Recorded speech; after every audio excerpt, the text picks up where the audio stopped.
Hey guys, it's Goosebumps Completionist, and today I'm bringing you a book review from the Give Yourself Goosebumps series. And it's book number 19, Escape from Camp Run for Your Life. I just want to say this. I think this is probably one of the better, maybe even top 5 best GYGs probably out there. I'm going to struggle to find something that's as good as this.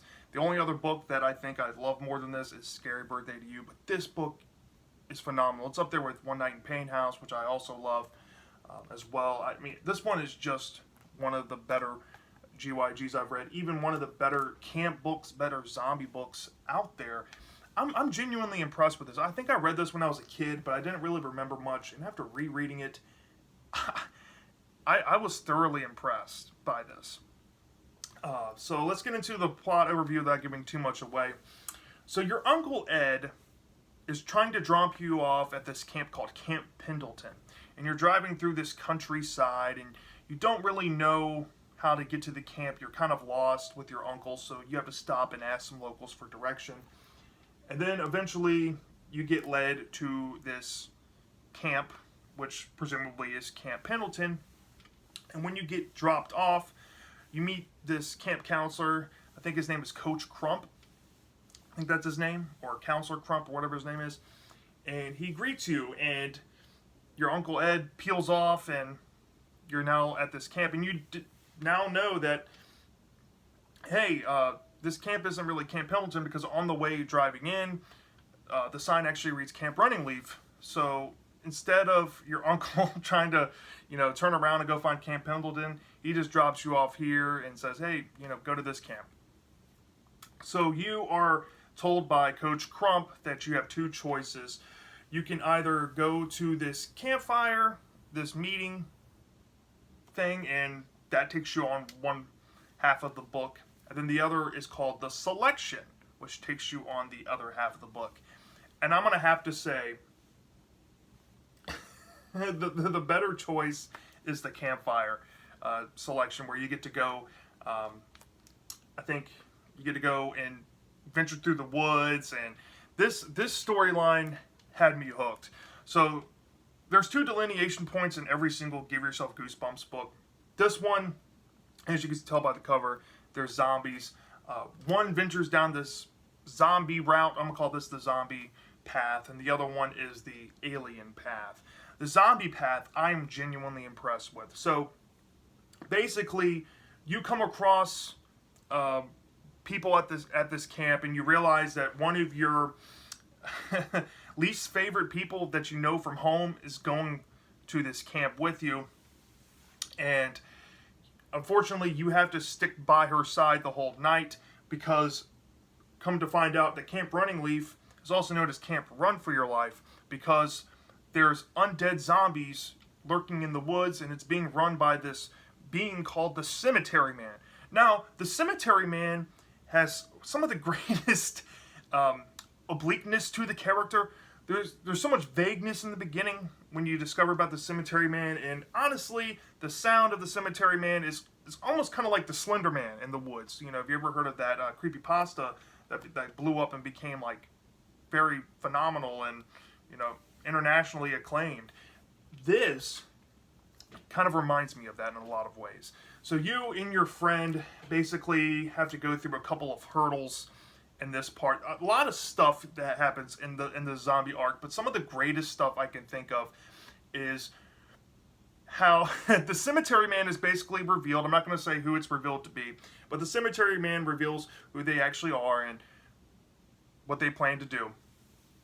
And there's a couple of scenes where you have to choose to abandon your friend and basically let her get eaten by zombies, or you have to stick with her.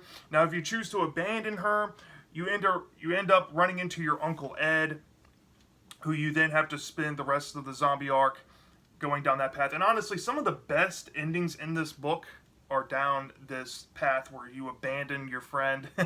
I think it had some of the more satisfying endings, and I think the true ending to the zombie path is going with the uncle here. Some very highlight scenes in this, some very gory stuff describing the zombies, and honestly, you make a conscious decision to kill a friend in this, which I think is brutal, and I really dig it, especially as an adult. I don't know if much kids would be about this in that aspect, but I love that about this book. I can't rave about it enough. And also, there's this part of the story where you find the grave marker of the cemetery man, and this is where all of this happens. And the method that the cemetery man turns the kids into zombies is super creepy. I mean, it's super creepy. There's this like mysterious substance that he fills with like guns, and apparently, I don't know if I missed something. I know they're like kind of like water guns, but I was under the impression initially that they kind of look like real guns. And I'm pretty sure there's actually a real gun in this story now that I think about it. So, yeah, this story has some high stakes and some things you don't really see every day in Goosebumps, I will say. Like I said, some of the best endings, some of the most fun I've had reading a Goosebumps book I could probably think of in recent memory came from that arc. I loved the zombie arc. Best endings. There's a lot to go over. I don't want to spoil much of it, but I will say there is an arc where you have to defeat the cemetery man, and you basically come to the idea that using his own methods against him might fix the situation, and that basically gives you the best ending there. And then the second choice is the selection, which I actually think this is pretty well done as well. I mean, aliens are done quite often and give yourself goosebumps from what I can gather, but the selection is kind of a different setup. So you meet a friend that you know from home. This time you actually like this friend, and you start to notice that people are eating this mysterious looking blue eggs, and these people are becoming more brainwashed as the days go on, and the decisions that you make affect your position in this story. You come to find out that nobody's really making their own decisions, and the counselors there and the coaches are prepping you to become slaves via the selection competition, and whoever performs the best gets to be like an eternal slave to the leader of this planet of Zentron. Now the story does venture into some weird stuff. Feels kind of like a cult atmospheric setup to a story. Feels kind of like in a lot of ways, you know, some of the things that were done in, I guess, The Werewolf's First Night, it kind of feels like that a little bit, but done way better.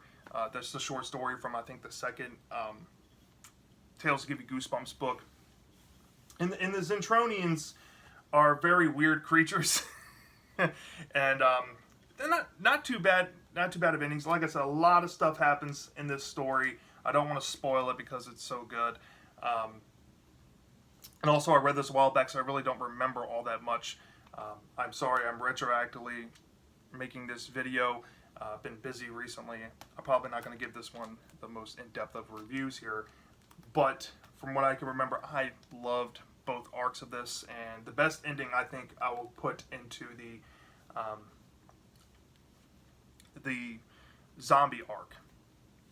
But that's not saying too much, because the Zentronian arc also had like its moments, had its throwbacks to like Men in Black, and there's like the secret agent stuff where like you have to go like undercover, and it's just so fun and out there that it's very memorable.